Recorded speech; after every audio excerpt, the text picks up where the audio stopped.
Arya, maafkan aku. Akulah yang bersalah atas semua ini, kata Luhut penuh penyesalan. Jangan minta maaf. Di sini tidak ada yang bersalah, semua terjadi karena sebuah kesalahpahaman yang berujung kebetulan. Kebetulan aku berwajah mirip Monang datang berkunjung dan kebetulan juga Monang lari dari pernikahannya saat itu, kata Arya pada Luhut. Ucapan pria kota itu terdengar tulus meski awalnya dia marah. Tidak. Jika aku meneliti dengan lebih jelas lagi, maka aku pasti bisa membedakan kalian berdua, ucap Luhut masih kekeh bahwa dirinya memang bersalah dan itulah kenyataannya. Sudahlah, lagi pula nasi yang sudah menjadi bubur tidak akan bisa kembali menjadi beras. Sebaiknya kita luruskan kesalahpahaman ini pada warga kampung, kata Mamak mengambil kesimpulan sepihak. Jangankan bubur, Mak, nasi pulen saja tidak akan bisa menjadi beras. Mau sok bijak tapi di luar nalar. Tunggu dulu. Sepertinya kali ini perumpamaan itu benar. Uli mendengar sambil berpikir dan berbicara sendiri dalam hatinya. Dari awal aku sudah ingin mengatakan kepada keluarga ini dan juga penduduk kampung tapi, Uli ketakutan, kata Arya jujur dan memang itulah kenyataannya. Kenapa, Uli? Tanya bapak pada putri sematawayangnya itu. Itu. Aku tidak ingin menjadi janda. Aku tidak mau diasingkan, ucap Uli lirik dengan wajah menunduk menatap ambal yang baru dibeli mamaknya. Kamu tidak akan jadi janda. Lagi pula si Arya kan sudah melakukan kewajibannya sebagai suami, kata Luhut dengan penuh keyakinan menjawab kegundahan adiknya. Kewajiban apa maksudmu? Bapak bertanya pada Luhut tapi, matanya meneliti pasangan pengantin baru itu. Seperti yang Mamak dan Bapak lakukan tiap malam, ucap Luhut tanpa beban. Dasar anak tidak tahu diri. Memangnya apa yang kami lakukan tiap malam, Mamak membalas perkataan Luhut. Tidak saling mengenal tapi, sudah melakukan itu, kata bapak di tengah kebingungannya sendiri sambil mengalihkan pembicaraan ibu dan anak agar tidak terjadi hal yang tidak diinginkan. Pernah suatu ketika saat mereka sedang membahas hal penting tiba-tiba saja Luhut menggoda mamaknya. Di antara mereka tidak ada yang saling mengalah. Adu mulut itu semakin memanas hingga Mamak ngambek dan memutuskan untuk pergi. Enggan ikut dalam musyawarah tersebut. Apa salahnya, Kamu lupa jika mereka sudah menikah?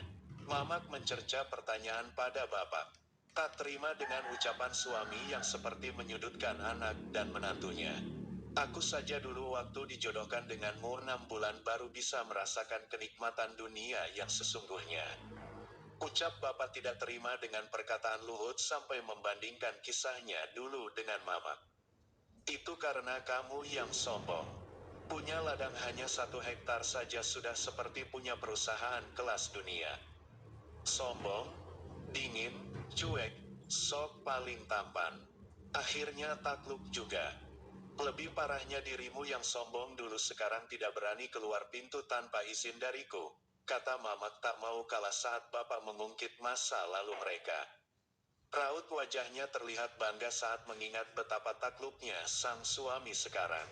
Ini bukan acara reuni tua bangka. Sekarang kita sedang membahas masalah Arya dan Uli, kata Luhut memperingati orang tuanya yang mulai keluar dari topik pembicaraan. Dasar anak tidak tahu diri. Begini memang jadinya kalau dibuat tanpa doa. Tidak patuh pada orang tahu, kata Mama kesal. Salah kalian sendiri tidak berdoa sebelum bercinta, makanya kalau jangan langsung tancap gas tapi, lihat rambu-rambu lalu lintas dulu, ucap Luhut tidak mau kalah. Ini juga karena salahmu. Waktu itu aku sudah katakan untuk berdoa dulu kamu malah langsung membobol gawang tanpa aba-aba, kata Mama kesal pada suaminya. Kenapa menyalahkanku? Salahmu sendiri yang setiap disentuh mengeluarkan desahan erotis. Membuat si Ucok ingin cepat-cepat berkunjung, kata bapak membela diri. Makanya sebagai pemegang senjata bapak harus kuat tahan nafsu agar bisa menghasilkan kualitas terbaik, timpal Luhut. Kalian mau meluruskan permasalahan kami atau meluruskan kisah kalian yang sudah memiliki 2 orang anak ini? Tanya Uli membuka suara setelah lelah mendengar perdebatan ketiga orang itu.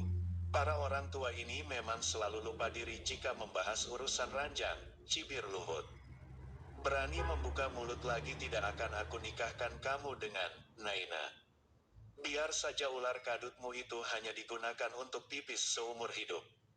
Mamak mengancam putra sulungnya itu. Tidak masalah.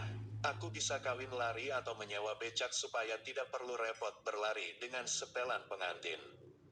Zaman sudah modern, Mak. Tidak ada hal yang sulit lagi di muka bumi ini, ucap Luhut apa adanya. Cara terbaik agar menang adu mulut dengan Mamak adalah memasang muka datar tanpa beban.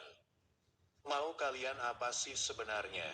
Tanya Uli yang mulai kehilangan kesabaran. Uli sedari tadi hanya mendengar pembahasan tidak bermutu dari ketiga orang di hadapannya.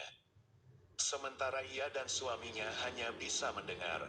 Sebenarnya apa tujuan mereka berkumpul saat ini? Mengapa jadi membahas hal yang bukan-bukan? Apa masalah Uli dan Arya begitu sepele hingga membuat mereka sering lari dari topik pembicaraan? Begini saja. Bawa Uli ke kota, masalah kebenaran akan kita ungkap pada warga kampung setelah tahu di mana keberadaan Monang, kata Mamak mengusulkan pemikirannya setelah melihat raut kesal di wajah putrinya. Rencana tentang membiarkan putrinya dibawa oleh Arya ke kota sudah dipikirkannya masak-masak sejak pertama kali tahu akan kebenaran ini. Bahkan walau suaminya tidak mengetahui apapun, dia tetap rela memberikan putrinya pada Arya. Ada firasat yang begitu kuat dirasakan Mamak terhadap Arya, membuat dia yakin bahwa putrinya bisa bahagia di sisi pria itu. Aku tidak setuju, kata bapak menolak keras usul Mamak. Kenapa? Tanya Luhut. Kita tidak mengenal Arya, bagaimana bisa aku memberi putriku satu-satunya pada orang asing? Apa kamu tidak berpikir sejauh itu? Tanya bapak pada istrinya. Karena aku yakin dia adalah pria baik-baik. Arya pasti mampu melindungi Uli dalam kondisi apapun. Mamak berkata penuh percaya diri. Firasat baik tentang Arya yang ia rasakan begitu besar berada di dalam hatinya. Aku tetap tidak setuju, tolak bapak sekali lagi. Bagaimana dengan orang tua Monang? Tanya Arya. Masalah keluarga itu kalian tidak perlu pikirkan. Mamak dan bapak yang akan datang ke sana untuk meluruskan semua ini. Aku yakin keluarga itu juga tahu bahwa anaknya kabur di hari pernikahan. Makanya tidak ada satupun dari mereka yang hadir saat itu. Petik 2. Apa ada sebuah rencana yang sedang disusun mereka untuk menjatuhkan keluarga kita? Tanya Luhut serius. Tidak mungkin. Aku dan keluarga pemberani itu sudah berteman sejak kecil. Aku tidak pernah melihat atau merasakan mereka memiliki rasa iri terhadap orang lain, ucap bapak menyanggah perkiraan Luhut. Lalu kenapa Monang menjebak Uli? Tanya Arya yang sekarang sedang bingung dengan kondisi keluarga ini.